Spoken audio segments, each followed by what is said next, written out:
안녕, 반갑습니다. 오늘은 어떤 말씀이 우리를 기다리고 있는지 기대하면서 출발해 봅니다. 이제 주님을 만나러 갑니다. 2022년을 기대하며 우리 오늘 말씀을 통해서 그 주님을 향하여 그 주님을 만나기 위하여 우리 출발해 봅니다. 어릴 때, 어릴 때부터요, 교회 좀 다녔다 하는 사람은 누구나 다 알만한 또 알아야 할 말씀이 있어요. 이 정도는 알아야지, 중고등학교 때 교회 좀 다녔구나, 열심히. 이렇게 인정해 준다는 거예요. 어떤 말씀이냐면, 바로 욥기 오늘 본문의 42장 5절 말씀이에요. 같이 한번 읽어볼까요? 내가 주에 대해 지금까지 귀로만 들었는데, 이제 내 눈으로 주를 보게 됐습니다. 야, 얼마나 멋진 말씀이에요. 그쵸? 이 정도 말씀은 안다라고 해야 돼요. 이제 우리 수준은. 알겠죠?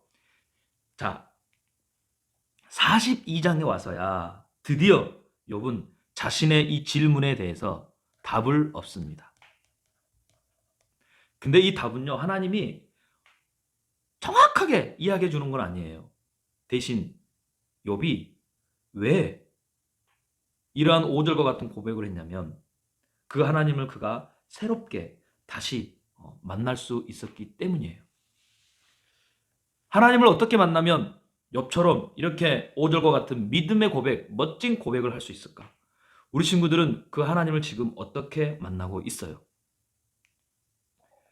목사님은 모태 신앙인이에요. 엄마 정말 뱃속에서부터 교회 다녔던 사람이에요. 그래서 어렸을 때 추억 가운데 하나님과의 관계가 거진 80%예요.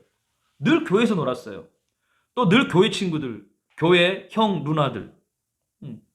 그래서 재밌게 놀았던 것도 교회고, 싸웠던 것도 교회고, 기분 나빴던 것도 교회고, 좋았던 것도 교회고. 그리고 이제 중고등학교가 되면서 힘들고 어려울 때면 언제든지 교회로 달려와 기도도 하기도 했죠. 예배드리면서. 그러면서 하나님을 조금씩 알아갔던 것 같아요. 그러다가 고등학교 1학년 때 갑자기 이제 진지해진 거야. 나에게 하나님은 어떤 분인가? 하나님을 믿는 것이 무슨 소용이 있는가? 내가 하고 싶은 대로 살면 안 되는 건가? 막 이러한 신앙 고민의 문제에 빠진 적이 있었어요. 재밌는 것은요, 그래도 꼭 교회 와서 주일이면 예배를 드렸다는 거예요. 막 이런 모습 보면서 때로는 또 목사님 자신에 대한 실망을 가지기도 했답니다. 그렇다고 이런 고민이 있다고 해서 욥처럼 막 그렇게 하나님께 기도하면서 매달렸냐? 또 그것도 아니에요. 이것도 아니고 저것도 아니고 그렇게 방황하다가 이제 교회에서 혼자 기도 할 수 있었던 시간이 있었어요. 기도하는데 갑자기 목사님이 아주 어렸을 때 모습을 생각나게 하신 거예요. 아주 귀여운 유치원생의 모습. 막 교회에서 하나님을 찬양하며 예수님을 사랑한다고 막 기쁘게 율동하며 고백하며 막 노래하는 그런 모습. 그리고 지금 현재의 모습, 당시 고등학교 1학년 모습이 되기 전까지 초등학교, 중학교 과정을 쭉 마치 파노라마처럼 보여주면서 그 목사님, 어린 목사님 옆에 누가 항상 있었냐면 하나님이 늘 항상 함께 가셨고 예수님이 늘 옆에서 동행해 주셨다는 것을 알려주시는 거예요. 마치 CCTV로 녹화된 것처럼. 근데 그 당시 지금은 고등학교 1학년 때 예수님이 나와 함께 하신다는 그 사실을 잊어버렸기 때문에 하나님이 날 사랑하신다는 그 믿음을 내가 정말 갖지 못했기 때문에 그때는 목사님이 신앙의 고민, 문제, 방황 그런 거에 빠져 있었던 것 같아요. 하지만 그것을 기도할 때 하나님은 그게 아니라고, 내가 널 사랑한다고, 내가 늘 너와 동행한다는 것을 알려주신 거죠. 이때 놀라운 일이 목사님 안에서 일어납니다. 그동안은 그저 정말 욥처럼 귀로만 듣던 그 하나님을 내가 직접 만나게 되는, 그래서 하나님의 존재에 대해서 다시 새롭게 확신하게 되는 그런 시간이었어요. 목사님 우리 친구들에게도요, 이런 하나님과의 만남으로 하나님을 다시 새롭게 알게 되기를 기대해 봅니다. 어쩌면 지금은 느끼지 못할 수도 있어요. 마치 욥이 당하는 고난을 당할 때 하나님이 가만히 계신 것처럼 나 혼자 느낄 때도 있을 거예요. 그래서 하나님을 향한 믿음이 약해지고 흔들리고 소용이 없어지는 그런 시간이 올 거예요. 하지만 우리는 기억해야 됩니다. 우리 친구들이 어렸을 때부터 우리 친구들을 사랑하시고 동행하셨던 분이 누구이신지를 단순히 우리가 귀로만 듣고 머리로만 알았던 그 하나님이 아니라 이제는 새롭게 그 하나님을 만나기를 우리 친구들 기대해야 돼요.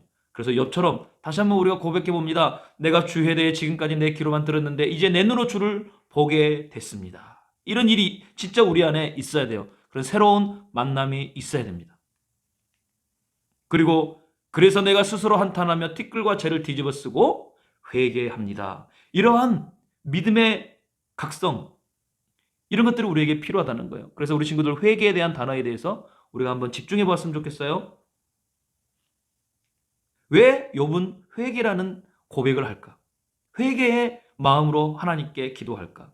회개는 나함이라는 히브리어를 우리가 볼 때 충분히 조금 더 이해할 수 있는데요. 바로 이 나함이란 단어는 우리가 말하는 회개는요, 후회하다, 위로하다라는 뜻이 있대요. 왜 이런 두 가지 뜻이 있을까? 회개라는 뜻은 단순히 한 가지 뜻으로 해석하기 어려운 단어이기에 두 가지 뜻을 포함하고 있다는 거예요. 먼저 후회하다. 무엇을? 하나님이 어떤 분인지 잘 알지 못하면서 목사님처럼 막 고등학교 1학년 때 나이가 하나님은 어떤 분인가? 하나님을 믿는 것이 무슨 소용이 있는가? 내가 하고 싶은 대로 살면 안 되는 건가? 막 이런 막 따지고 막 그렇게 했던 그런 일들을 후회한다는 거죠. 욥도 마찬가지였어요. 하나님께서 살아계시면 왜 저에게 이런 고난이 일어날 수 있습니까?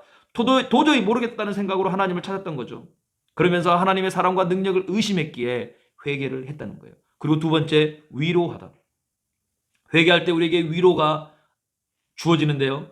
이제야 다시 하나님을 만나고 자신의 어리석음을 깨닫고 회개하자. 그때부터 무엇이? 하나님이 주시는 평강과 위로가 욥에게 우리에게 넘쳐날 수 있다는 거예요. 그러니까 욥이 이야기하잖아요. 이제야 제가 제 눈으로 주님을 뵙니다 라고 이런 멋진 고백을 할 수 있었다는 겁니다.